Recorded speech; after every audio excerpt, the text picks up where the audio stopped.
todas y para todos. Comenzamos con un nuevo encuentro del ciclo Tinta Fresca. El autor nos cuenta su obra. Este espacio, como ya saben, un espacio dedicado a conocer a las autoras, a los autores que nos cuentan los detalles de sus obras, la trastienda del proceso de creación. Esto es parte del trabajo que viene desarrollando la Fundación La Balandra, que busca de algún modo contribuir al desarrollo de la narrativa, que busca abrir espacios y que busca conocer también y dar lugar a nuevos escritores, nuevas escritoras y, en este caso, escritoras ya consagradas. Hoy vamos a estar hablando con Mariana Travasio a propósito de Quebrada, su novela, su última novela, que editó Tusquets. Pero antes de darle la bienvenida formalmente a Mariana, le voy a dar la bienvenida a David, nuestro técnico de sala, para que nos explique de qué manera vamos a desarrollar el encuentro de hoy y además repase la agenda de actividades que tiene la Fundación La Balandra para las próximas semanas. ¿Cómo estás, David? Buenas tardes Hola para vos. Gastón, buenas tardes para todos y todas y bienvenidos. Bueno, les voy a recordar como siempre las vías de comunicación que son las que pueden ver a mi derecha, que es @fundacionlb y @fundacionlb para Twitter y para Instagram. Para Facebook nos encuentran como @la balandra y pueden ver este encuentro en la semana y hoy todos los anteriores en nuestro canal de YouTube en Fundación La Balandra. Por supuesto, también pueden comunicarse con nosotros a través de los medios más tradicionales, como por ejemplo el mail en info@fundacionlabalandra.org.ar y www.fundacionlabalandra.org.ar, que es nuestra web. ¿Sí? Como les dijo Gastón, bueno, les voy a recordar un poco la modalidad. ¿Sí? Vamos digamos, a presenciar la charla entre Gastón y Mariana, y luego cuando se va a dar lugar a los micrófonos, ¿sí? Para las preguntas, para las intervenciones, no necesariamente preguntas, ¿no? Pueden ser comentarios también. Quien no se anime a preguntar, pero tenga ganas de hacer preguntas, por parte de la redundancia, puede dejarlas en el chat, después las vamos a leer nosotros. Les voy a recordar, mientras tanto, los eventos para este mes. Una nueva actividad que es un taller de lectura, un viaje por el Caribe de habla inglesa. Leemos a Dion Brandt y Michelle Cliff. Son dos encuentros en los que abordaremos cuentos de Dion Brandt y Michelle Cliff, autoras fundamentales del Caribe de habla inglesa, muy poco conocidas en Latinoamérica pese a su cercanía. Se pueden sumar a estos encuentros los martes 5 y 12 de abril, de 19 a 20:30. Les recuerdo que siempre hablamos de horario de Argentina. Esta actividad es por Zoom y va a estar moderada por Azucena Galettini. Esta es una actividad gratuita y abierta al público, pero con inscripción previa. ¿Sí? Yo en este mismo momento les estoy copiando en el chat el formulario para que puedan inscribirse. Bueno, puede fallar. También les recordamos que ya está disponible la nueva antología del segundo concurso de narrativa, Los Pozos y otros cuentos. Son 11 obras antologadas, más la obra ganadora Los Pozos de Nicolás Schwartzman. ¿Sí? Pueden conseguir su ejemplar en nuestra web. Aquí les pego el link. Y no más por acá, volvemos con Gastón. Bárbaro, David. Muchísimas gracias. Bueno, una brevísima biografía de Mariana Travasio, nuestra invitada. Nació en Rosario, pasó su infancia en Brasil y actualmente reside en Buenos Aires. Es licenciada en Psicología por la Universidad de Buenos Aires, donde se desempeñó como docente de la Cátedra Psicología Forense. Es magíster en Escritura Creativa por la Universidad Nacional de 3 de Febrero y traductora de francés y portugués. Sus cuentos han recibido numerosos premios nacionales e internacionales y han sido publicados en revistas y antologías de Argentina, Uruguay, Brasil, Cuba, España y Estados Unidos. Es autora de los libros de relatos Cotidiano 2015 y Cenizas de Carnaval 2018 y de la novela Como si existiese el perdón 2016. Hoy nos convoca Quebrada, una novela que a mí ya en los términos personales me resultó una experiencia maravillosa de lectura. Me invitó a meterme en un universo inacabable de paisajes que con personajes que se mueven, que están en permanente movimiento y desplazamiento, y un paisaje que parece estático, inmutable, con voces en dos relatos, Lina y Relicario, que le dan voz a la primera parte, y Rulfino, que le da la voz a la segunda parte. Esto es básicamente, te preguntaba Mariana, y ya formalmente te doy la bienvenida. ¿Por qué estructuraste así la novela? ¿Por qué en dos relatos? ¿Y por qué las voces de Lina y Relicario para la primera parte y la de Rulfino para la segunda? Bueno, muchas gracias Gastón y Fundación La Balandra por el convite. Gracias a cada uno y cada una de los presentes por acompañarnos. Es un placer estar hoy acá. Gracias por la pregunta, Gastón. Bueno, vos sabés que como todo lo que escribo, en verdad no, son cosas que van sucediendo en el mientras tanto de la escritura, ¿no? Quiero decir, no fue algo que yo tuviera prepensado y dijera, bueno, esta novela se llamará Quebrada y estará quebrada en 2 relatos y bla, bla, bla, sino que muy por el contrario, empecé escribiendo el segundo relato, el narrado por Rulfino primero, y avancé hasta donde pude con eso. Después me pasó que este ramo yo no lo terminaba de ver con mucha claridad, entonces me acordé de la voz de una maestra rural, de una entrevista que yo había leído unos años antes y había tomado notas porque la cadencia de la voz de esa maestra, que en la vida real se llamaba Ida y que ahora es Lina, y que ya no es maestra, qué sé yo, pero bueno, la voz la voz de Lina la tomo de esa entrevista, ¿no? Era una entrevista, una maestra que estaba yendo, no recuerdo si en mula o burro, a la escuela donde ella daba clases desde su casa, y tiene un accidente. Y ella teme que no la encuentren, porque estaba sola en el medio de la quebrada, ¿no? Y lastimada. Y bueno, la entrevistan, y ella tenía un fraseo muy lindo, una cadencia muy linda en su voz, ¿no? En un momento ella dice algo así como, y yo que me andaba llevando a las patadas con Diosito últimamente, que se encuentra rezando, ahí rota en el medio de la nada para que la encuentren, ¿no? Y cuando le preguntan cuánto tiempo tardaba para ir de su casa a esa escuela rural, algo así dijo como se echan 2 días como se echan 4 según los vientos, ¿no? Entonces tenía, en su manera de hablar, para mí ya pintaba un paisaje también, ¿no? No solamente no solamente me llamó la atención su cadencia, la cadencia de su voz, sino que tenía un modo muy bello de describir el entorno en el mientras tanto de su habla, ¿no? Entonces, bueno, me acordé de esas notas que había tomado y bueno, así fue, releí las notas y ahí sí escribí todo el primer relato, que son esta alternancia, como bien decís, de las voces de Lina y Relicario. Ese relato lo termino donde me parece que termina ese relato, que por si hay gente que no ha leído Quebrada y que nos está escuchando, mejor no cuento por qué lo termino en esa instancia, pero lo termino ahí porque me pareció que, perdón, está pasando un helicóptero, es la hora del helicóptero. Ya pasa. Bueno, y nada, y después ahí sí pude empalmar con Rulfino. Con respecto al narrador del segundo relato, que es este Rulfino, que es una especie de parroquiano que vive en un pueblo aledaño al campo de los Loprete, lo elijo, ahí sí tuve que tomar una decisión narrativa, porque en verdad lo orgánico para mí, para esta novela, era que las 3 voces fueran la de Lina y Relicario, es decir, madre, padre, y el hijo del Tala, ¿no? Entonces me hubiera gustado que el segundo relato fuera narrado por el Tala. De hecho, traté de hacerlo a pesar de que yo ya lo tenía empezado con la voz de Rulfino. Sin embargo, son esas cosas que a veces se te dan de un modo intuitivo y después te das cuenta por qué se te dieron, ¿no?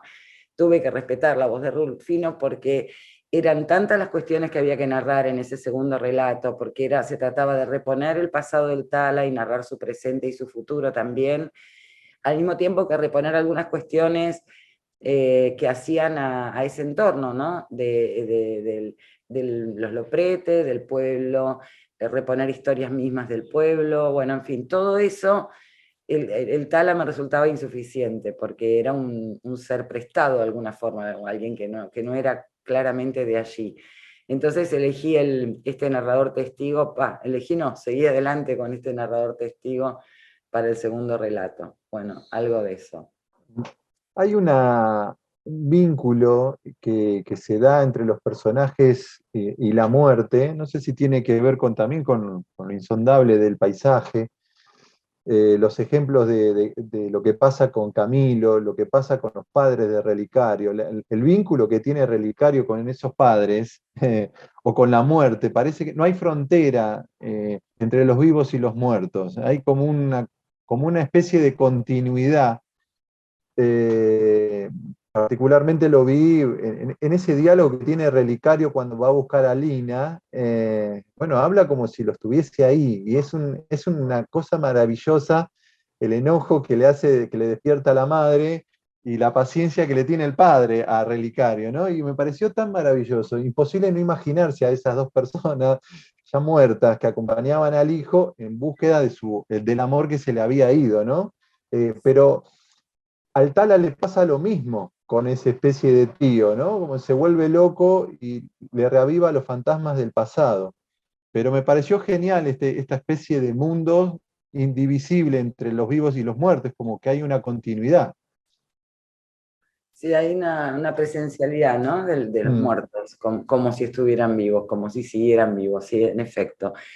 Qué sé yo, a ver, Rulfino, a Rulfino se le presenta un gran dilema, porque cuando Lina le dice me voy y se va, él primero estaba como un poco enojado, ¿no? Como, sí, fuiste y me abandonaste y no sé qué, y la tierra nos abandona y los muertos nos abandonan, y él tenía todo este mandato, ¿no? Cultural, social, histórico. Lo que pasa es que en algún momento avanza su dilema, porque cuando él entiende o él acepta que sin Lina él no quiere vivir, es decir, que él, por más mandato que haya de que la tierra no se abandona, él no quiere continuar en ese rancho sin Lina, él se encuentra con ese dilema, cómo seguir su deseo, es decir, cómo ir a buscar a Lina sin quebrar el mandato, ¿no? La obligación de no abandonar la tierra ni abandonar a los muertos, porque los muertos, si no tenemos a alguien que les recuerde quiénes eran, se confunden, ujú, ¿no? Terminan olvidándose. Entonces hay que estar allí con ellos, ¿no? Y creo que de alguna forma entonces Relicario encuentra la única resolución posible para el dilema, que era entonces sí, seguir su deseo, pero llevar consigo a sus muertos, ¿no? Y ahí se tienen que excusar porque en verdad no los puede llevar a todos, tiene que escoger, sí, ¿no? Entonces, bueno, elige al padre y a la madre. Y va con eso, ¿no? Atrás de Lina, de alguna forma. Eh, y, y en cuanto y hay algo que a mí, viste esas cosas que, como te decía recién, ¿no? De escribir tirando del hilo y cómo a veces después te surgen cosas que vos mismo te sorprendés y decís como, mira qué loco, ¿no? Pero hacia el final del segundo relato, lo que me parece es que Rulfino, con esta historia donde él tiene un padre biológico y un padre por adopción y un tercer padre que le oficia de padre al final, ¿no? Cuando el otro muere, pero al final, cuando viene toda esta cuestión del diluvio y de las grandes lluvias, ¿no?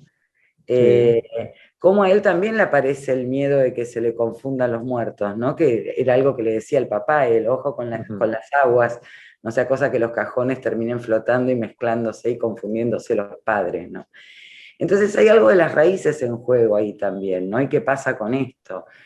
Hoy no me acuerdo qué amigo o amiga me escribió recordando una frase, dice que leyó Quebrada y se recordó una oración de una frase de García Márquez que decía algo así como que no hay, eh, que uno no tiene un lugar, o uno no pertenece a un lugar mientras uno no tenga un muerto bajo tierra, bajo esa ah, tierra. Uno no pertenece a una tierra hasta que no tiene un antepasado ahí enterrado, ¿no?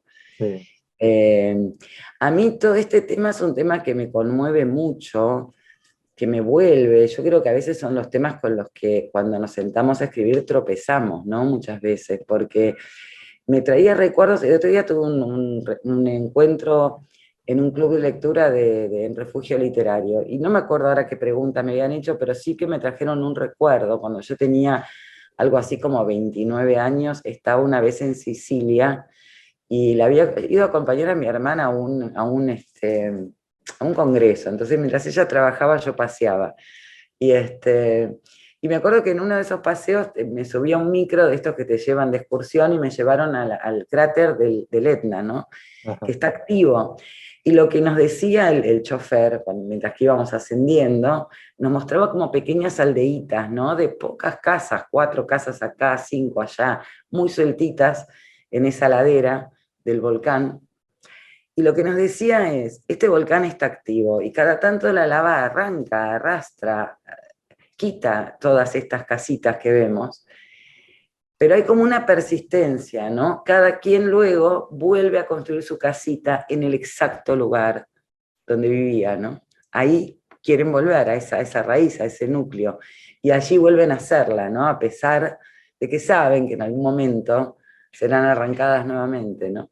Entonces hay como esta persistencia por la tierra. Lo que pasa es que también tenés la tierra que te expulsa, que es el caso del INE y Relicario, Claro.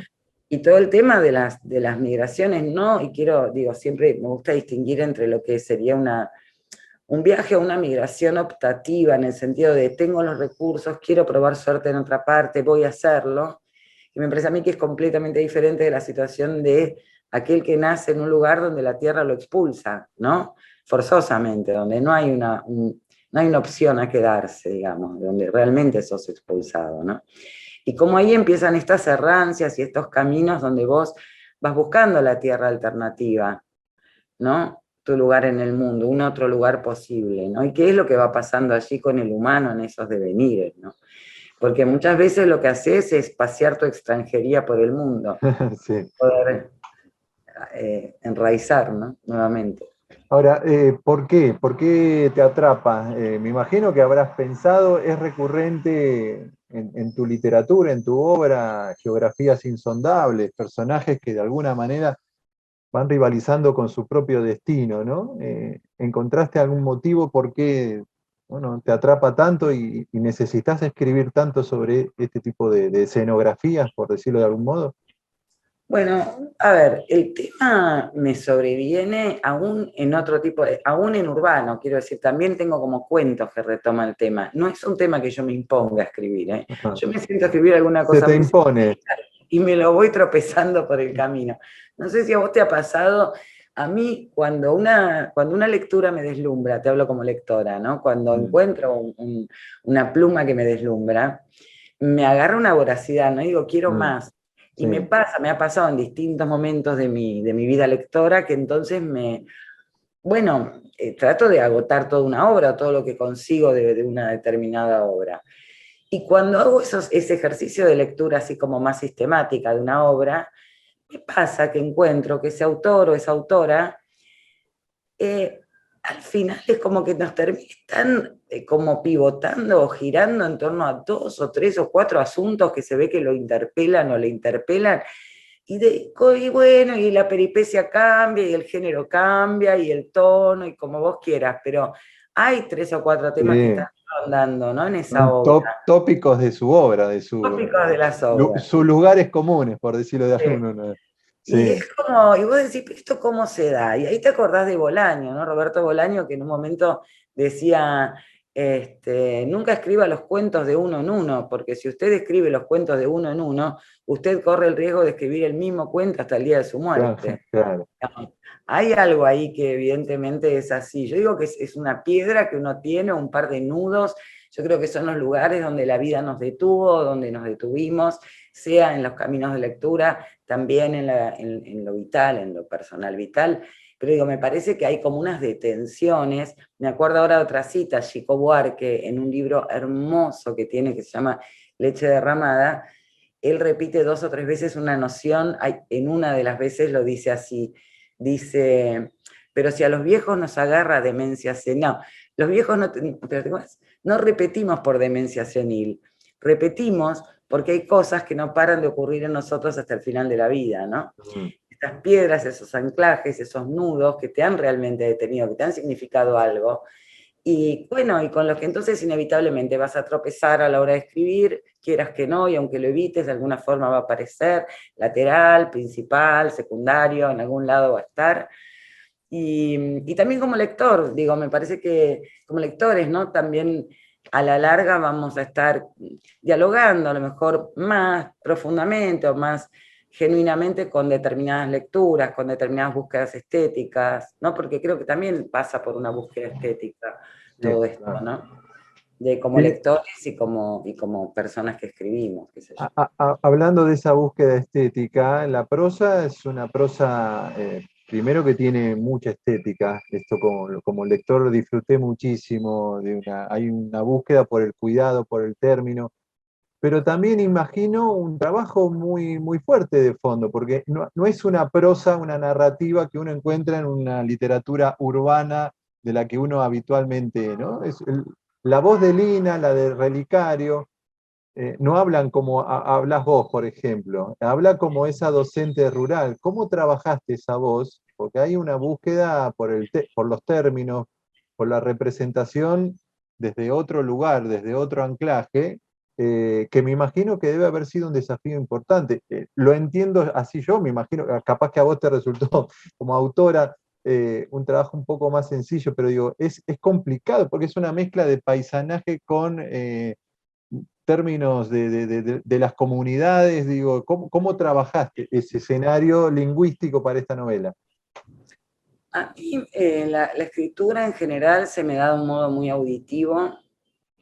Me pasa que en general lo que necesito para arrancar una historia es escuchar una voz, que fue el caso que te cuento de esta Mm, maestra rural, que la escucho, la leo escuchándola. Stevenson decía que cuando leemos, o cuando escribimos, hay una rima doble, porque hay una rima auditiva, uno escucha sonidos, ¿no? Cuando leo, aunque ujú. leas en voz baja, pero hay como una música y vos la escuchás. Y también hay una rima para los ojos, ¿no? Es una doble rima con la que se trabaja. Entonces, a mí cuando tengo una voz, cuando escucho la voz de un personaje, a mí ya ahí es como si yo fuera un poquito atrás, ¿sabes? Mm, Como si yo sintiera que desde esa voz ya tengo todo, tengo el paisaje y tengo lo que esa persona puede o no puede hacer, lo que puede y no puede pensar. Bueno, Borges decía, cuando se tiene una voz, se tiene una sintaxis, se tiene un destino ya, ¿no? mm. Entonces, nada, yo cuando escucho eso, a ver, honestamente en términos de trabajo con la lengua, con la cadencia de una voz, a mí me costó infinitamente más seguirlo a Manuel de Como si existiese el Ah, perdón, la novela anterior, porque fue una voz también que se me apareció en un primer capítulo. Yo estuve como 2 años abriendo y cerrando ese archivo porque no lo podía seguir, no podía seguir esa música, esa cadencia, no había manera. Y esa novela sí, lo único que me impuse como escritura, como trabajo de escritura era que no se me perdiera Manuel en el camino, que no se me perdiera tampoco la mirada que Manuel me traía con esa sintaxis, ¿no? ujú. Y entonces, como si existiese, fue tan laborioso en el plano que vos estabas trayendo, que es el de seguir una cadencia, seguir una música, seguir una voz, que yo tenía que leer todo lo que llevaba escrito en voz alta para escucharlo hablar, para poder continuar y agregar un pequeño fragmento a un capítulo. Entonces, en como si existiese el perdón, para mí fue tremendo ese trabajo de no perderle la música.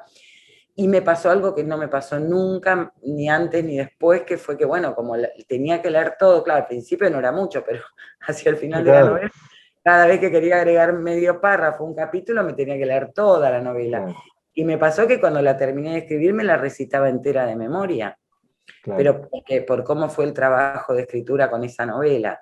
Ya con la voz de Lina, la de Relicario y la de Rulfino, sí, claro, siempre hay un trabajo que tiene que ver con que no se te vaya de registro, ¿no? Que no se te Claro. vaya de tono, y eso sí siempre se hace, pero me costó un poco menos, por lo menos en la etapa de la producción de la historia y del texto.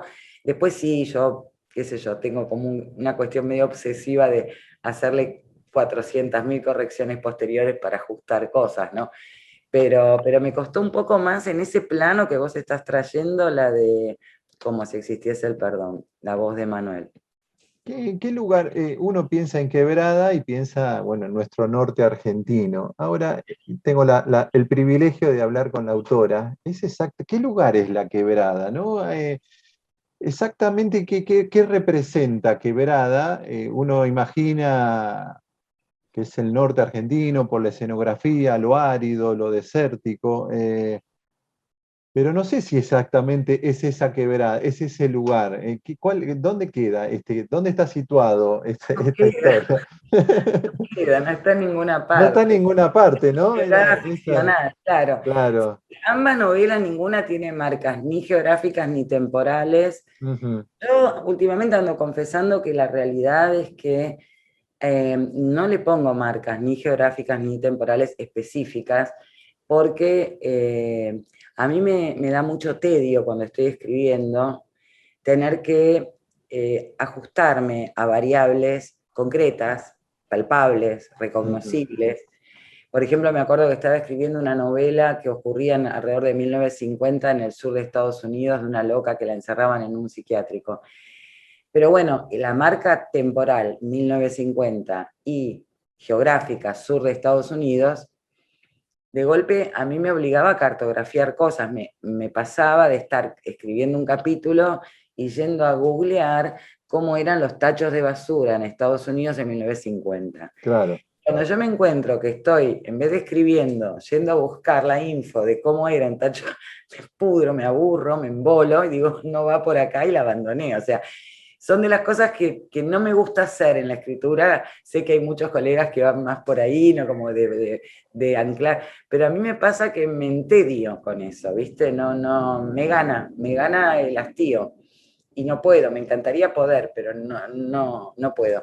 Entonces nada, me salen estas cosas que son así un poco que realmente no tienen un anclaje. Pues yo imaginé esos territorios, ¿no? Un poco porque lo que había leído era muy poquito de esta maestra rural, pero tal como yo me los imaginé, porque después cada lector se los imagina a su manera, ¿viste? Que cuando Claro. nos pasa cuando nos filman una peli, ves el escenario, o ves un personaje, o ves un rostro y decís, ay no, el personaje tenía otra cara, otra cosa, ¿no? Claro. Entonces cuando yo por ahí fui a buscar como imágenes de la quebrada que yo había escrito, porque habíamos pensado con mi editora de Tusquets que por ahí la portada tuviera así como algo muy fuerte del paisaje inicial, ¿no? De donde parten Lina y Relicario.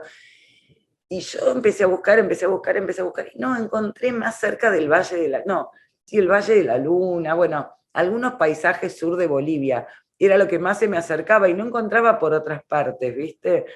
Pero bueno, no es tan claro, me pasó también en como si existiese el perdón que en un momento me puse como a dibujar, pero bueno, era como un Santiago del Estero medio corrido el desierto de Atacama con un poquito del nordeste de Brasil. Son como unas composiciones ficcionales porque uno recuerda retazos, ¿no? En la vida, y vos te Claro. vas viendo al escribir de pequeños recuerdos también, de imágenes, y terminás haciendo medio un Frankenstein, ¿no? Es como algo, así que nada, es un poco eso, la quebrada. Pero sí en este caso creo que todos podemos decir, bueno, una quebrada, y nos figuraremos una quebrada Sí, sí. cualquiera, y es una quebrada cualquiera, porque en definitiva lo que importa es que es un lugar donde nada crece ya, ¿no? Y donde falta el agua, entonces con eso creo que es suficiente Sí, para... sí.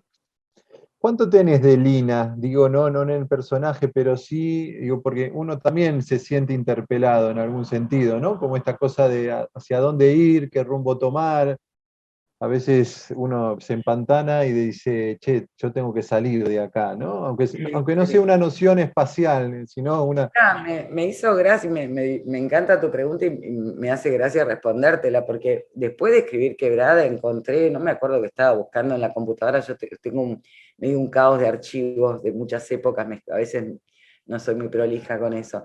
Y estaba buscando algo que creí que estaba por un lado y bueno, me Mm, apareció un cuento que había empezado a escribir, yo qué sé, hace como 7 años, otra voz, recontra urbano, pero empieza igual, fulanito me voy, o sea, claro, yo creo que tenés algo, esos tenés algo con el momentos de la irte. vida donde vos querés irte a la mierda, en realidad Sí, sí, no te bancás más, ¿viste? Y la fantasía es me voy, me no voy. sé qué, bueno, así que el me voy creo que nada, en distintos momentos de la vida muchos y muchas de nosotros y nosotras lo habremos tenido, ¿no? El hastío, también esa sensación de laberinto que a veces tenés, que es cuando vos no te movés y estás analizando una realidad concreta, vital, tuya, desde una misma posición, en realidad vos sentís que no tenés salida y te sentís encerrado, ¿no?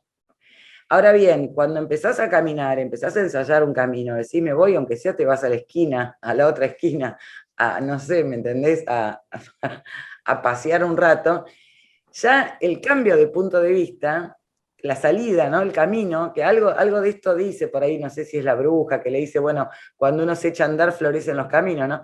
Pero es verdad, cuando te puedes correr de ese laberinto y de ese encierro y podés mirar tu propia realidad, un poquito corrida, un poquito de afuera, podés encontrar otras salidas más, ¿no? Que no se te ocurren en ese momento de sensación de asfixia, de encierro, bueno, que a veces la vida te pone, ¿no? Ante situaciones que te hastían un poco y que te dan ganas de irte, de dejarlo todo, ¿no? Hablabas recién de Iris, la bruja, ¿no? Sí, esta, sí, Que de Iris. vendría a ser como una voz oracular, ¿no? Pero también es, más allá de esa cosa mística que tiene Iris, es como a quien va uno a pedirle que le explique qué es lo que está pasando, ¿no? Es como que los personajes buscan en ella cierta sosiego, cierta tranquilidad que, que la situación o el escenario o lo que está pasando confunde, ¿no? Iris parece tener una voz casi de autoridad en esa gente. Sí, sí, ¿no? Iris es medio oracular, ¿no? Porque ella es capaz de contarte, qué sé yo, quién era Ramos, Mm. por qué se lo llevaron, ¿no? Tiene como una info, tiene una conexión grande Anticipa, le anticipa un poco a Lina lo que va a pasar con Loprete, un poco, ¿no? Sí, sí, sí. Sí, sí, Iris la tiene clarísima. La tiene clarísima. Octavia era un poco más precaria, era más curandera, más precaria, Sí, ¿no? Donde sí. viene.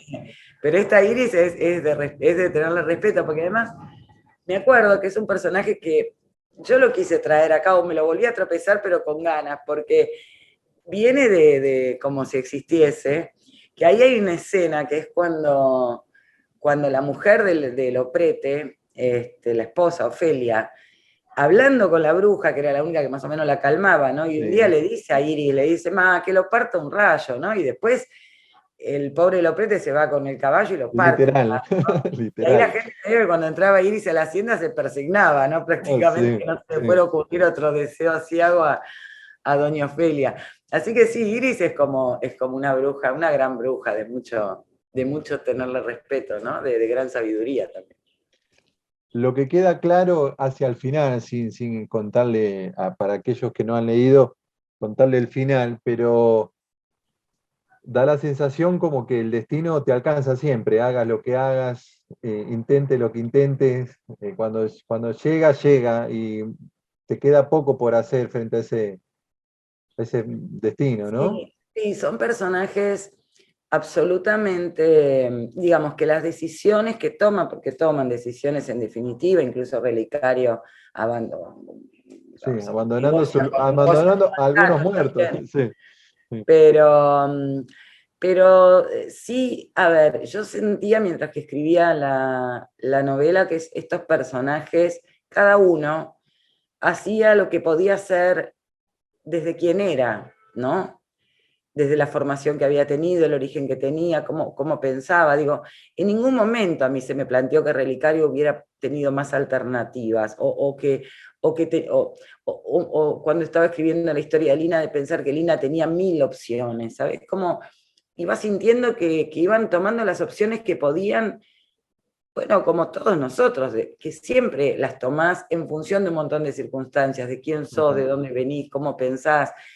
Esto interviene permanentemente en nuestras decisiones, ¿no? En nuestro libre albedrío, si querés. No, no es tan libre. Hay un determinismo también ahí, ¿no? Entonces, bueno, y hay o sea, y las cosas que iban pasando, a mí la sensación que me generaban es que eran las que tenían que pasar, es decir, incluso sin spoilear nada, pero el final de la novela, que yo pretendí en algún momento que fuera otro, explorar otro, no, me pareció que ese era el final que debía ocurrirles, es decir, tuve poco margen, quiero decir, ¿no? Como te digo, cuando vos tenés tu personaje puesto de pie y ya está en 3D y piensa, vos al chabón no lo puedes llevar donde se te canta, No, medio que vas claro, sí, sí, sí, es siguiéndolo, ¿no? cierto. A donde él tiene que ir y bueno, tu trabajo ahí es un poco seguirlo, ¿no? No te queda mucho más. Hago la pregunta, la última, y después ya abro el micrófono para que después la gente, quienes están hoy acompañándonos, puedan comentar, decir lo que quieran, preguntarle a Mariana, por supuesto. Hay, lo que veo, y se ve mucho en la parte donde Lina hace ese viaje, pero también en la hacienda de los Loprete, en la estancia.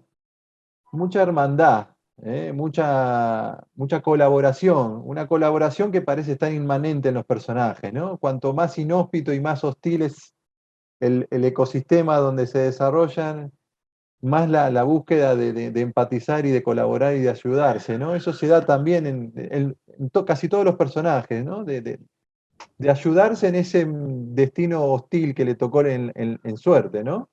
Sí. Sí, incluso, digamos, sí, en efecto, creo que hay como una cuestión de construcción social incluso de las familias, ¿no? En algún momento se dice, porque hay mucha orfandad no Mm, solo literal, sino orfandad de intemperie, ¿no? sí, De utilidades vitales, qué sé yo. Entonces, en esas orfandades yo creo que se va tejiendo, ¿no? Esos abrazos sociales, incluso Rulfino en un momento dice, bueno, acá la familia las armamos con lo que tenemos a mano, ¿no? claro. Creo que un poco funciona de esa manera, ¿no? En ese universo los lazos, porque incluso Relicario cuenta que a su hijo el Tala, cuando había estado enfermo, lo vino a salvar una curandera que le prestó el hombre que ahora le compra el rancho y le da el burro, ¿no? Como, hay como esos entramados que nada, que vuelven un poco más amable, ¿no? Esos territorios tan intemperie, tan hostiles, tan a veces parcos, ¿no? Con uno. Sí, tan agresivos, ¿no? Para la Sí. subsistencia a veces, ¿no? Sí, como ese Eh, abrazo necesario con el otro para sobrevivir directamente, ¿no? claro, Eh, literalmente. en la,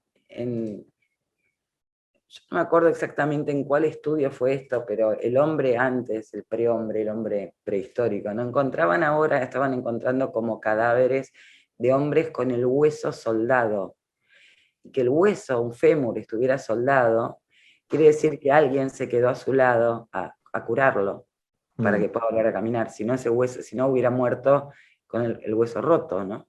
claro. Entonces, esta cosa comunitaria, esta cosa de que si no te cuida el otro a veces, ¿no? Cuando necesitas, no, bueno, uno no prospera. Entonces, algo de esto está tomado en la novela también. Mm. Es muy lindo eso, ese gesto.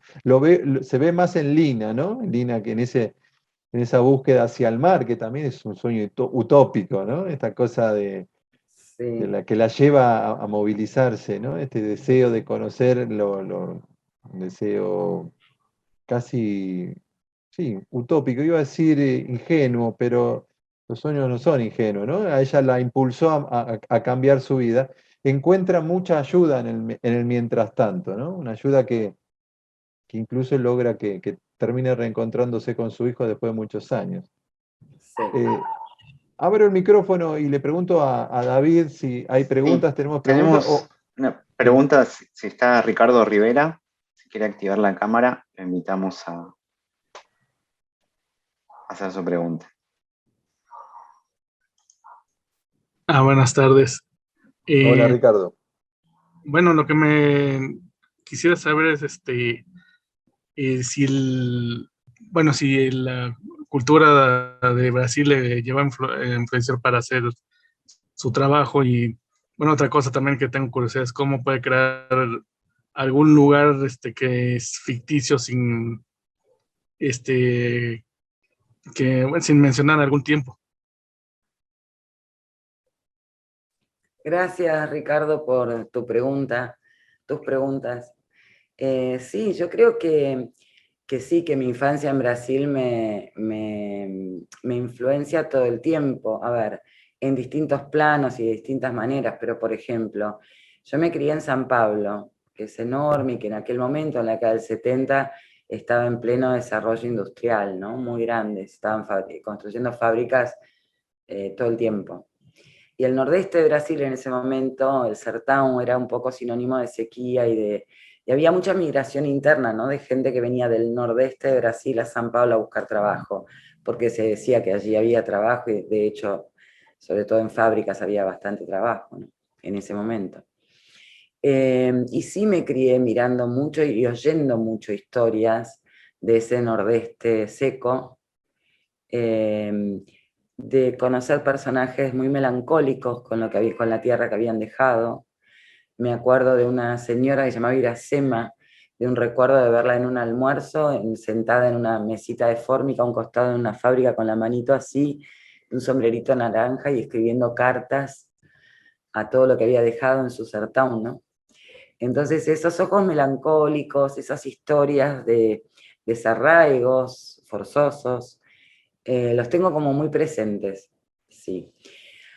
Ahora, también creo que uno escribe con todo, ¿no? Con todo el acervo que a uno lo compone, que son fundamentalmente todas las lecturas, la formación que uno ha tenido, como hablábamos antes con Gastón, los lugares que te han detenido, las cosas que te han interpelado y por supuesto la infancia, las cadencias, las voces infantiles, las músicas que uno oía. Ahí hay todo un ritmo, hay toda una... No es solo imagen o recuerdo, es un conjunto de elementos icónicos, sonoros, que están todo el tiempo, que uno los tiene en la cabeza, ¿no? Y te va sirviendo de eso a la hora de componer un mundo, un paisaje. Y de hecho, bueno, esta segunda pregunta que me habías dicho, pero esa composición ficcional se va nutriendo de todas estas cosas, por eso termina siendo un territorio, bueno, si querés ficcional, pero que a su vez es recognoscible en la cabeza de cada uno, ¿no? Como lector, uno cuando lee así escenarios, incluso a veces atemporales o qué sé yo, o apenas esbozados, uno lo completa, el lector termina completando, ¿no? Es como decimos a veces en los talleres de escritura, no necesitas narrar completamente el rostro de un ser humano, cómo se viste, hacer el inventario de un guardarropas para que el lector pueda ver ese personaje, ¿no? Pueda proyectar en ese personaje que lo pintaste a rasgos, bueno, lo que le falta y ya está, te lo componés, ¿no? Porque eso es la lectura también, nos da esa libertad, ¿no? Y esa posibilidad. Gracias, Ricardo. Gracias.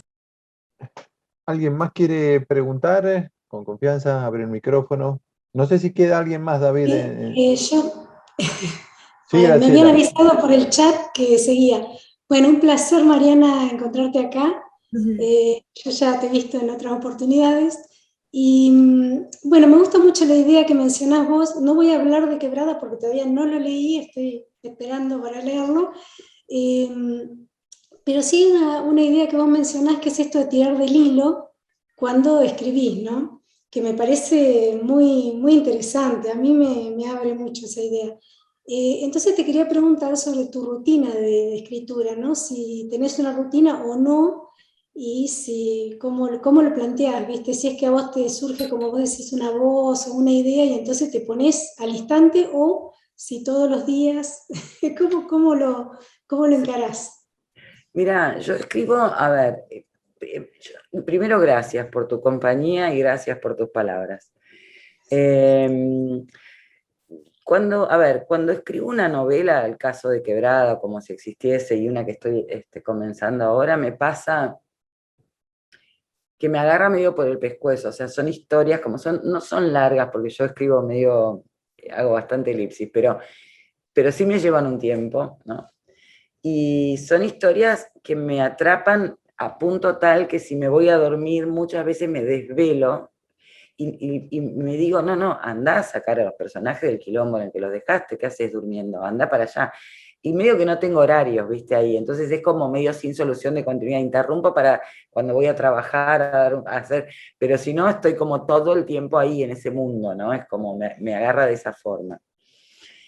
Cuando digo tirar del hilo por ahí, igual, digo, es esto, es encontrar la voz de Lina, la voz de Rulfino en su momento, la voz de Manuel, una voz que puede ser urbana en los cuentos, pero es una voz, yo me siento más cómoda en la primera en general, aunque tenga que meter más de una primera, porque la primera también es muy restrictiva, ¿no? Es decir, vos elegís una primera, como me pasó con Manuel en la novela anterior, y me pasaban un montón de cosas alrededor y Manuel no podía narrar todo eso. Entonces ahora me quedó un montón de historias que las bajo, o sea, cosas que no pude narrar y que las tengo ahí, que las tengo que narrar ahora aparte.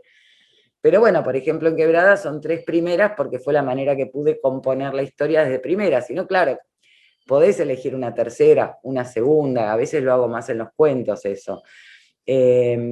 Pero tirar del hilo es en términos de que si no me aburro, digo, las veces que me senté a escribir un texto ya sabiendo lo que quería contar, lo que quería decir y hacia dónde iba y cómo terminaba, me aburrí tremendamente, no pude seguir, me resultaba un embole. O sea, si no hay la dimensión de descubrimiento, o sea, si mientras que escribo no descubro la historia de los personajes, yo mientras que escribo no me interesa escribirla, porque no, ya sé lo que va a pasar y para eso no sé, no, para qué la voy a escribir.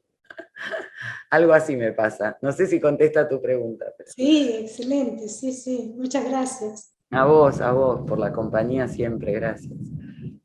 Hola, Hola. Graciela, porque antes había escrito, había activado el micrófono, sería el turno de Graciela si está por allí. Sí, sí, recién hablé, recién hablé. Recién abrió Graciela.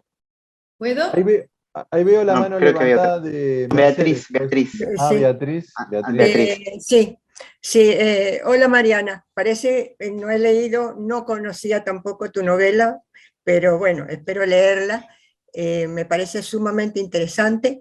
Bueno, he pensado mientras vos estabas hablando, con las preguntas que te han hecho, algunas cosas las has respondido.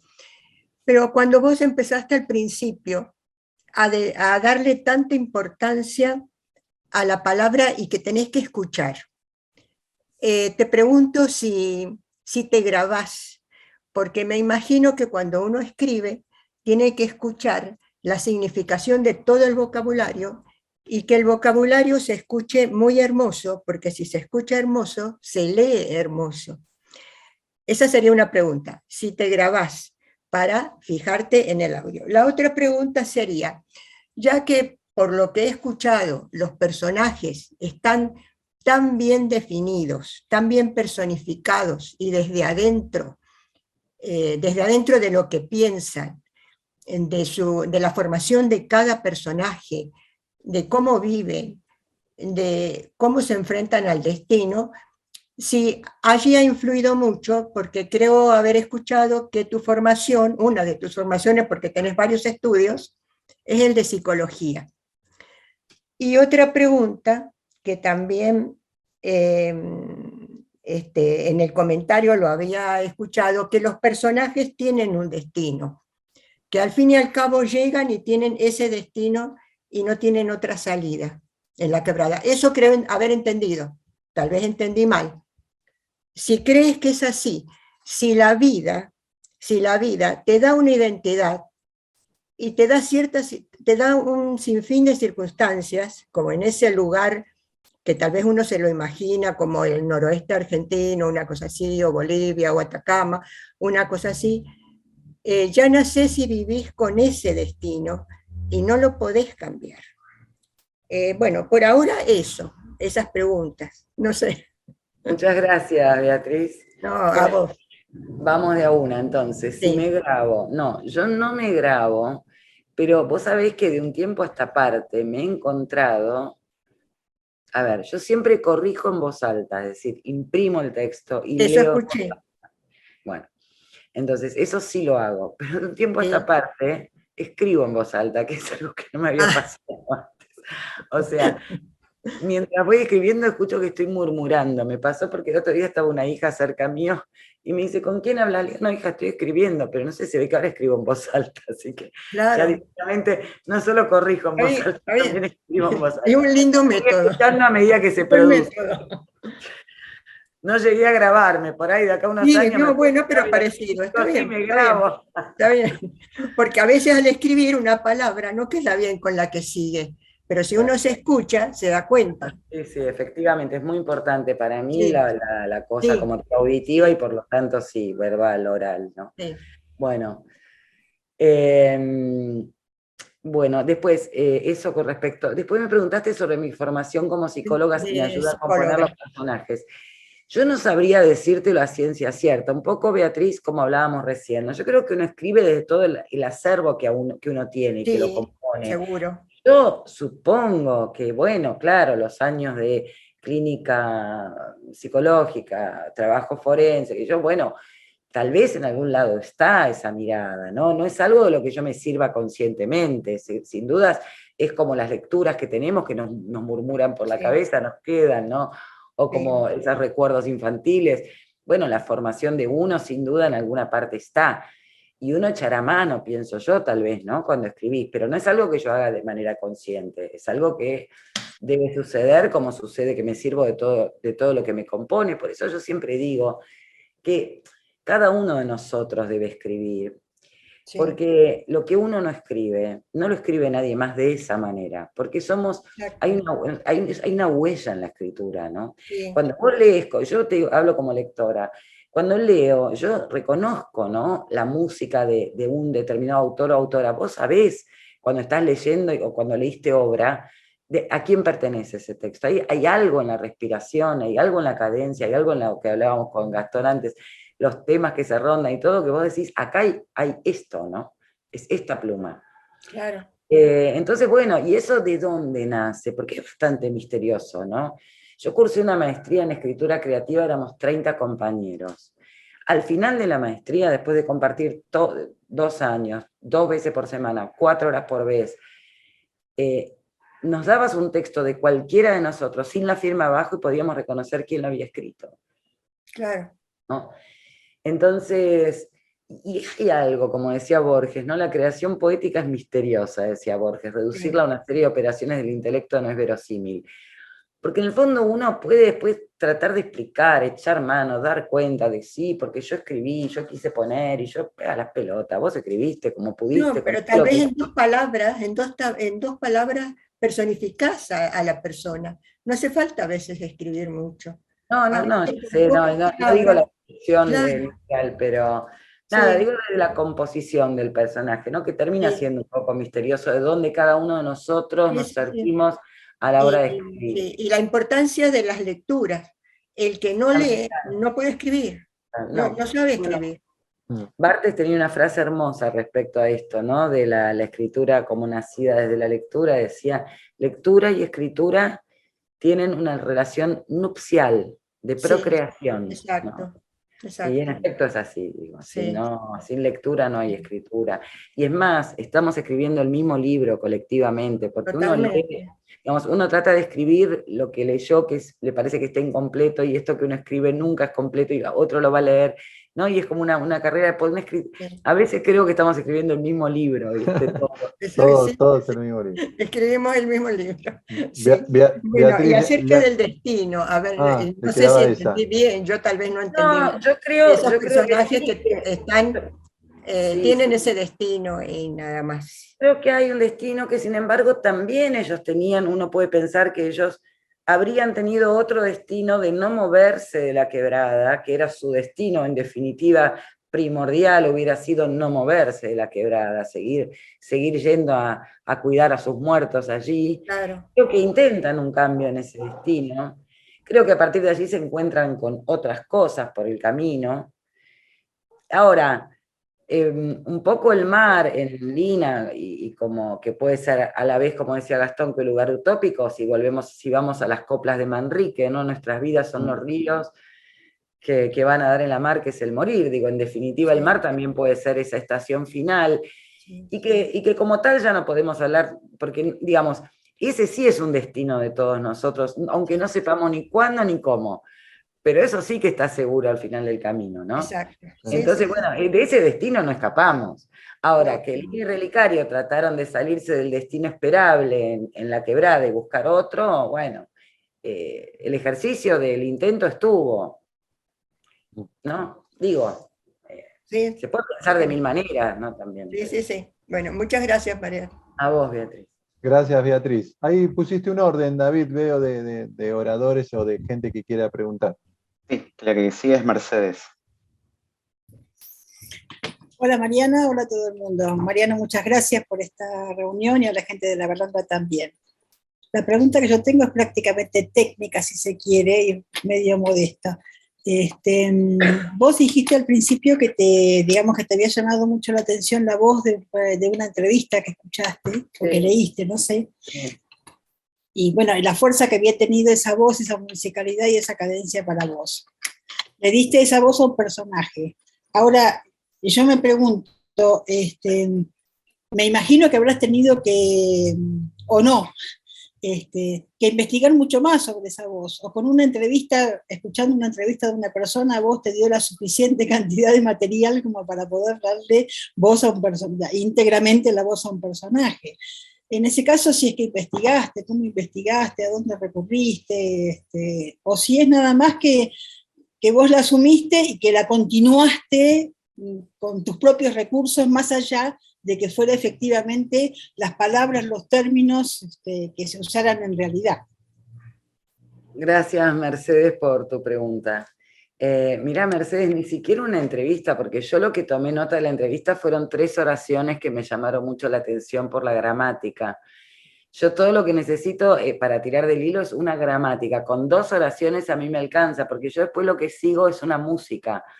No necesito más que eso. Y nunca investigo absolutamente nada, porque me gusta que las novelas o los cuentos o lo que sea que escriba sean como una especie de cartografía libre, mía. No detesto. Es más, les cuento, en Como si existiese el perdón, me encontré una tarde yendo a investigar cuánto tiempo vivió una cabra, por una cabra que aparece ahí, que en un momento iba a tener una importancia mayor en la novela, y aprendí que las cabras viven 15 años, pero en un momento lo que dije es, mira, Mariana, porque esto que hablaba con Gastón antes, ¿no? Como no me gusta para nada investigar y me gusta que ese territorio ficcional que voy creando sea de entera libertad para que pase lo que tenga que pasar, yo me dije a mí misma, bueno, primero, Mariana, las cabras en el mundo vivirán 15 años, pero tu cabra puede vivir los años que quiera, porque si no, ¿para qué está la ficción? ¿No? Teníamos un profe que decía, la literatura existe porque la realidad es inhabitable, entonces tu cabra en tu cuento puede vivir lo que tu cabra necesite vivir y se terminó el problema, ¿no? Esta necesidad de andar como contrastando todo el tiempo, ¿no? Con ese afuera, bueno, qué sé yo, si estás escribiendo una novela histórica, me imagino que no quedará más remedio, pero si no, me divierte justamente no hacer eso, ¿no? No hacer ese ejercicio de ir a documentarme, cartografiarme y todo eso. Gracias. Gracias. A continuación, Charlie Eisen. Bueno, gracias primero a la Balandra por la invitación y a Mariana por prestarse a la charla en vivo. Lo mío es más que nada por curiosidad. Me llamó la atención ese tema de la relación tan finita entre los vivos y los muertos, que no se define tanto. Si tenía algo que ver con parecido a la cultura que hay en México sobre ese tema. Sí, totalmente, absolutamente. No, eso lo pensé concretamente. Una hermana mía vivió unos años en México hace poco y me trae, nada, y hablamos en varios momentos, ¿no?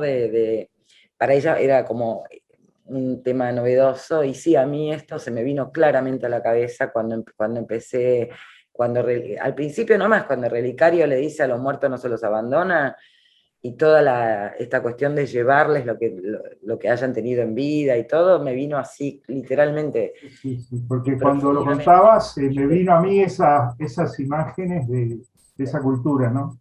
Bueno, nada más que eso, era una curiosidad nomás. Sí, gracias por traerlo, porque bueno, ves cómo empieza a convivir. Creaste mucha expectativa con tu... ¿Cómo? Creaste mucha expectativa con tu libro.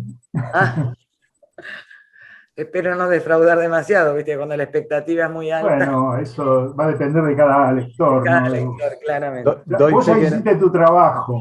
Ahora nos toca a nosotros. Exactamente. Doy fe que no defrauda. Es más, no lo dije al comienzo, lo debería haber dicho, y disculpen la seguidilla que estaba el orden de expositores, de oradores, que se va a sortear un libro, un ejemplar del libro Quebrada de Mariana Travasio, entre quienes estamos acá, entre ustedes, así que, bueno, por ahí algunos, el destino les juega una buena pasada y se llevan un ejemplar, un libro de regalo. Nada, listo, era una postilla nada más. ¿Quién sigue ahora? Carlos Rubinstein. Bueno, buenas tardes a todos, Mariana, Gastón. Me gustó lo de tu cabra de 15 años o más, y recién, yo sin haber leído tu novela, lo que hablabas de la relación de vivos y muertos, me sonó mucho a Macondo, ¿no? Al realismo mágico, y no hay nada que explicar, ¿no? Es un territorio donde así está fantasía pura, me imagino, y es lo que me generó recién escucharte, ¿no? Pero mi pregunta, al no haber leído tu novela, es un poquito más genérica. Vos escribiste también cuentos, escribiste o publicaste al menos 2 novelas. ¿En qué momento vos sentiste que esto ya no era para cuento, que era otra cosa? Porque a mí me ha dado la sensación siempre que un cuento medio te dice algo, y la novela en algún momento te dice, bueno, loco, vamos, ¿no? Lo que vos decías, los personajes se imponen. Yo quería saber cómo lo viviste vos. Sí, encantada. Carlos, mira, antes de contestar tu pregunta voy a retomar algo que dijiste, esto de Macondo, hablando un poco de los recursos narrativos o de que la cabra no importa cuánto iba, ¿no? Pero me haces acordar, creo que de las primeras oraciones de 100 años de soledad, García Márquez dice, Macondo era entonces, ¿no? 20 casas de barro y caña brava, Sí. a la vera de un río en cuyo lecho había piedras grandes, inmensas, y como huevos prehistóricos, ¿no? Pulidas, grandes, enormes, no sé, como huevos prehistóricos. Sí. Y el mundo era tan reciente que muchas cosas carecían de nombre, y para nombrarlas había que señalarlas con el dedo, ¿no? Entonces, ese recurso plantado al inicio de una novela, imagínate la libertad que te da, podés llamar las cosas como se te antoje. Y ya está el problema del contraste con la realidad, ¿no? Con el mundo, el otro, el de las cabras que viven 15 años. Así que nada, ese recuerdo me trajiste. Y ahora obviamente me olvidé la pregunta. No, te preguntaba, ¿cuándo? Esto no es un cuento, esto va a otro lado. Sí, sí. Mira, es curioso, ¿no? Con Quebrada me pasó que de entrada nomás a mi Lina me dio ganas de abrazarla. Y Relicario me dio mucha ternura. Me daba ternura cada capítulo que escribía de Relicario, cada breve escena, ¿no? Lo sentía quijotesco, como que iba a pelear con molinos de viento, ¿me entendés? Que le pasaban cosas a veces absurdas. Entonces yo te diría que en Quebrada enseguida me di cuenta que no era un cuento, porque esos personajes se me impusieron muy vívidamente de entrada, ¿viste? A diferencia de como si existiese el perdón, que sí, yo claramente creí que había empezado un cuento que, bueno, me fui instalando en ese mundo y se me fue volviendo un poco como un relato más largo, te diría. Pero con Quebrada no es que me senté y dije, voy a escribir una novela, pero donde había escrito ya los primeros 4 o 5 páginas, sentí que estaba entrando en un túnel un poco más largo, un poco más vívido. Sí. Gracias, Carlos. Gracias por la pregunta.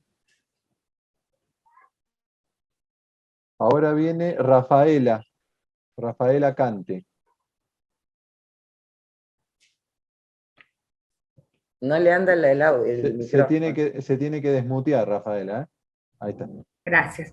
Hola Mariana, no leí la novela, pero ya solo lo que se comentó, tu modo de responder, las preguntas que hicieron desde Gastón hasta los otros participantes, me atraparon por el interés de leerla. Quería hacerte una preguntita. El personaje que nombraste de la maestra rural, que indudablemente tiene quizás una función o una misión en ese lugar que vos definiste con un adjetivo que me llegó, dijiste hostil y parco, le aplicaste a ese hábitat, a ese ambiente. ¿En qué medida ella puede lograr penetrar en ese ambiente parco, dejar resonancias y a su vez dejarse transformar o invadir por resonancias, aunque sea parco el ambiente? ¿Hay una compenetración? ¿Se logra una misión? Lina es un personaje que, digamos, nace y se cría en esa quebrada, ¿no? Su hijo, el Tala, cuando el hijo tiene 13 años, un tío que es hermano de Lina, le ofrece llevarlo a la selva que busque trabajo, porque ahí no había nada, ya no había ni qué comer. Y de este hecho, de este episodio, ¿no? De cuando el Tala se había ido con el tío a buscar suerte a otra parte, habían pasado ya 14 años. Y fueron 14 años en los que Lina sigue viviendo en la quebrada, que es exactamente donde nació, pero donde ella va sintiendo un hastío que va en aumento, ¿no? Como todas las mañanas me levanto acá y es el mismo cielo, y los días se nos repiten, y ella es una mujer que ya no tiene ilusión alguna allí, ¿no? Su vida allí es la repetición de los días. Y entonces ella empieza como a habilitarse, ¿no? Irse a como pueda. Le pide a Relicario que la acompañe. Ahora, claro, en ese devenir, cuando ella finalmente toma, se resuelve a irse y se va nomás con lo que tiene a mano, ella empieza un camino. Y ese camino es un camino donde de alguna forma los ojos a Lina se le perplejizan, ¿no? Encuentra un mundo y lo mira con perplejidad, como el niño que mira por primera vez un mundo, porque yo siempre digo que el niño mira el mundo por primera vez de verdad, ¿no? No es un como si, lo mira de verdad por primera vez. Cuando te señala algo un nene y te dice eso que es mamá, él no sabe, no lo vio nunca, pregunta, ¿no?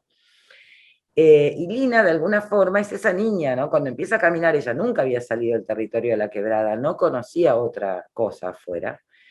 Entonces ella sale a buscar el mar, pero sin tener la menor idea de lo que es un mar, ¿eh? Sale a buscar suerte en otra parte. Y va mirando ese camino con ojos perplejos permanentemente. Todo la sorprende. Todo la sorprende, ¿no? Eso es lo que creo que le pasa a Lina. Ella es como el niño, ella no está mirando el mundo como si lo mirara por primera vez. Lina de verdad está viendo por primera vez lo que es una llanura, lo que es el horizonte, lo que es un cielo distinto a los cielos de su quebrada, ¿no? Bueno. Muchas gracias. No, un placer, Rafaela. Gracias, Rafaela. Marcela Fortunato, ahora... Sí. Perdón, voy a ser muy cortito. Sí, la conocí, te conocí por como si existiese el perdón. Y realmente me gustaron muchísimo. A mí me parece muy interesante esos espacios en blanco de los dos textos, en el cual uno termina y puede levantar la vista y pensar. Eso me parece muy interesante. Me gusta mucho esa letra que parece un cero con un guioncito que son esos qué. Eso me encantó también que tenés en las dos novelas. Me parece muy, no son preguntas, es comentarios, es muy sensorial, muy áptico, muy sonoro, y hasta hay una representación que puede ser teatral o cinéfilo, me parece. Yo había querido hacerte un correo electrónico, pero no encontré tu correo, porque es una prosa lírica y un trabajo con el lenguaje. Yo esos cielos opacos, esos ojos enrabiados o retorcidos, a mí me gustaron muchísimo. Yo en realidad te iba grabando por Sony Forge algunas hojas, porque bueno, me encantó, me encantó. Te agradezco mucho.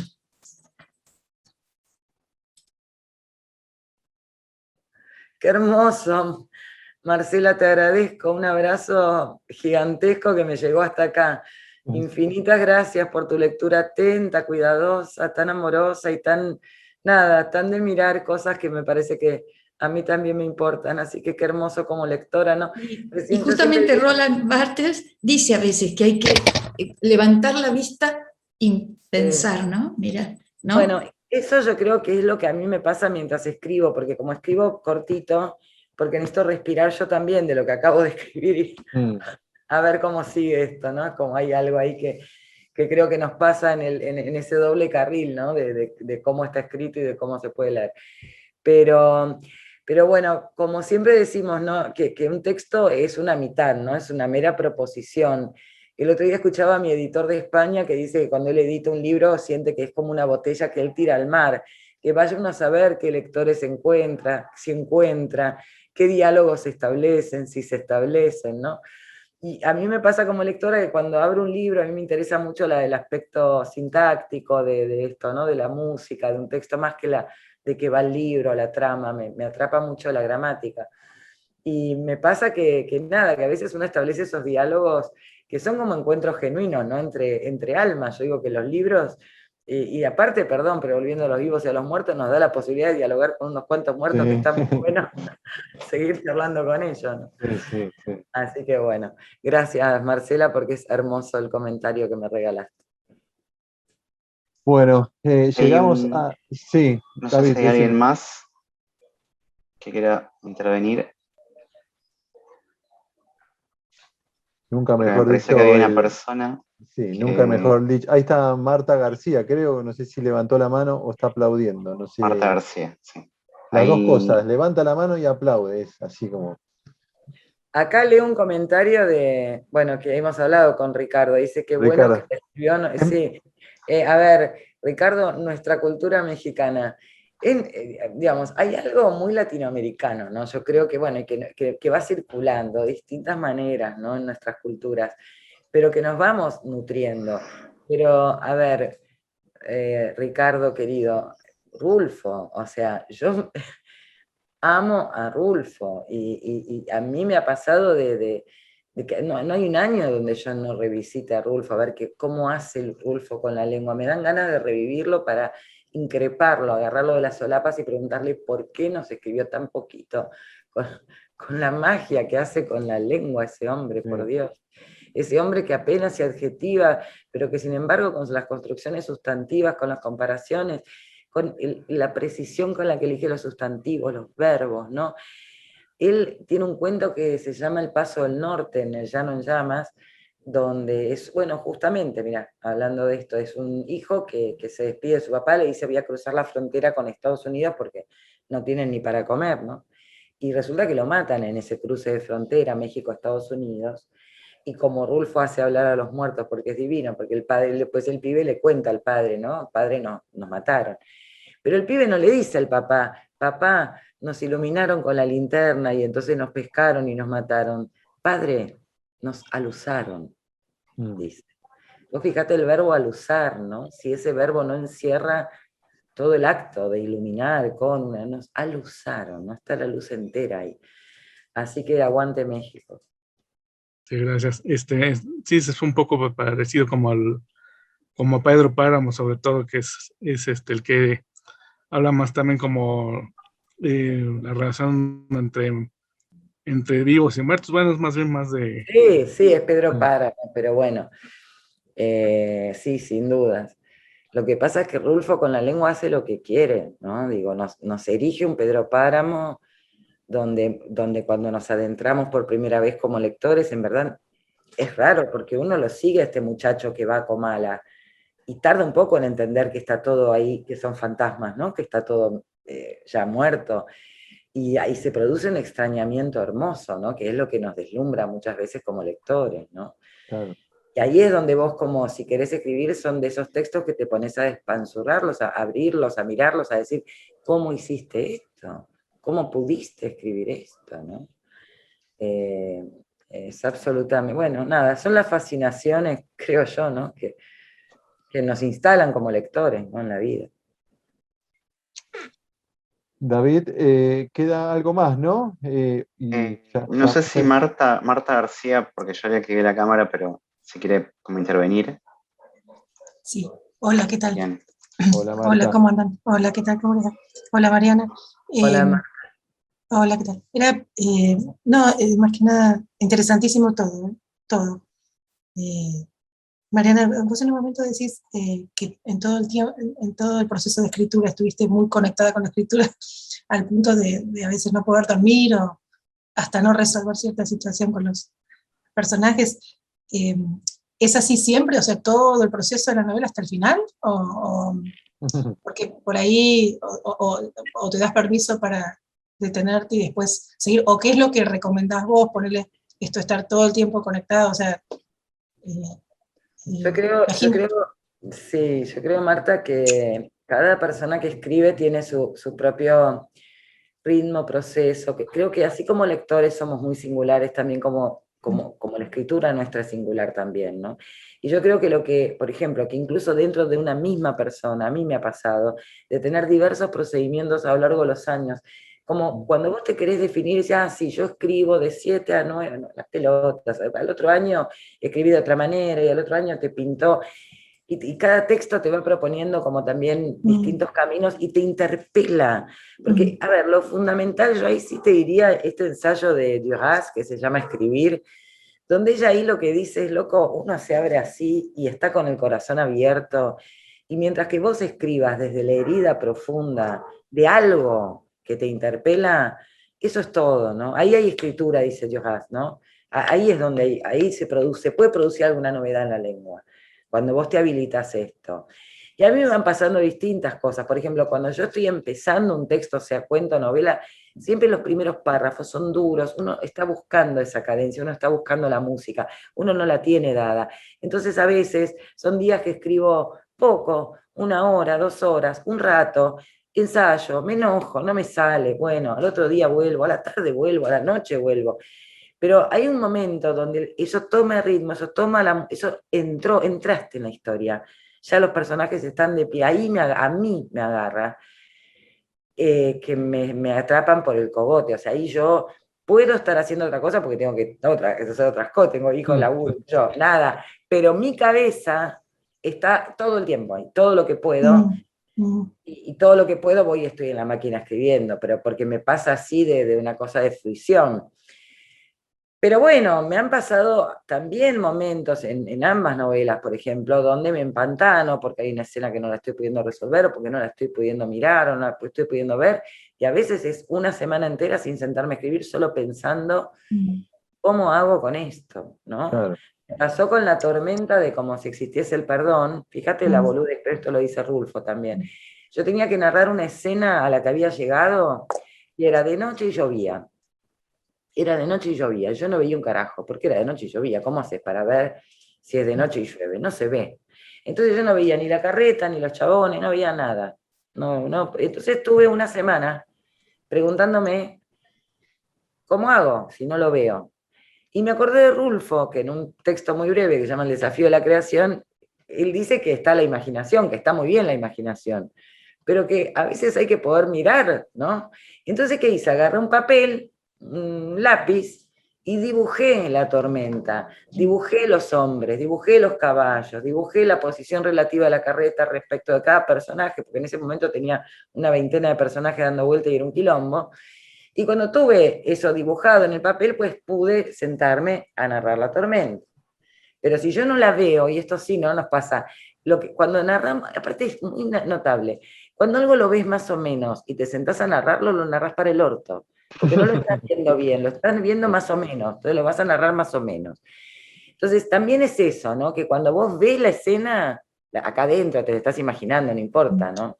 La ves, pero cuando la ves, la bajás al papel. Cuando si no la ves, es muy difícil, vas a hacer algo muy precario, impreciso, y el lector no lo va a ver con claridad, porque vos lo estás bajando a papel imprecisamente, ¿no? Y esto nos pasa mucho, pero es cuando no lo vemos bien nosotros, cuando escribimos, ¿no? En esa instancia.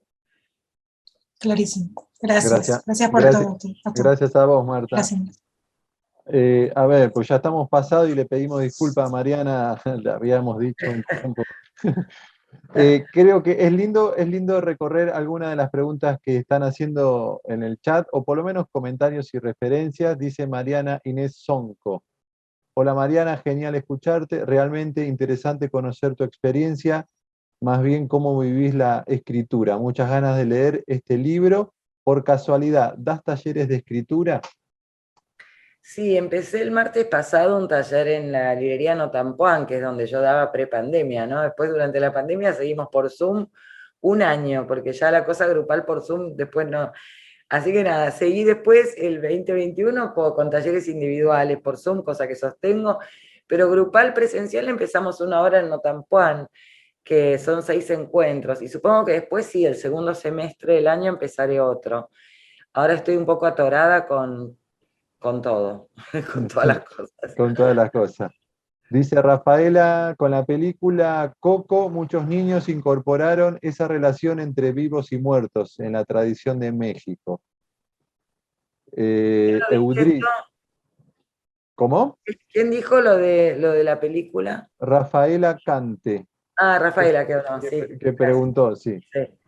Eudris, abrazo desde Madrid, Mariana, acá en Noctámbulo, admirándote como siempre, tu literatura es un gran referente para muchos, feliz de conocerte, feliz de leerte, gracias por hacer una literatura tan sincera, ha sido fascinante esta charla. Eudris, un gran y querido amigo, besos, mi amor, ya nos veremos en Madrid.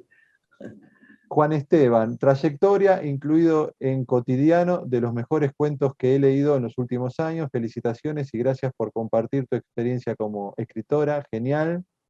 Gracias, Juan, por el comentario y la lectura. María Inés Sonco, esto que mencionás sobre la imagen me lleva a preguntarte si además de tirar del hilo de una escena gramatical como la entrevista a la maestra rural, te ha sucedido arrancar a escribir desde una imagen.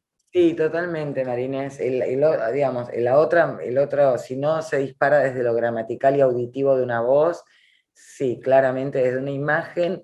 Lo que pasa es que la imagen lo que me da es ganas de escribir algo al respecto, ¿no? Pero ahí viene el laburo de buscar la voz. O sea, de última siempre empiezo en la voz, ¿no? Pero muchas veces me dispara una narración, la sola música, y a veces lo que me la dispara es una escena.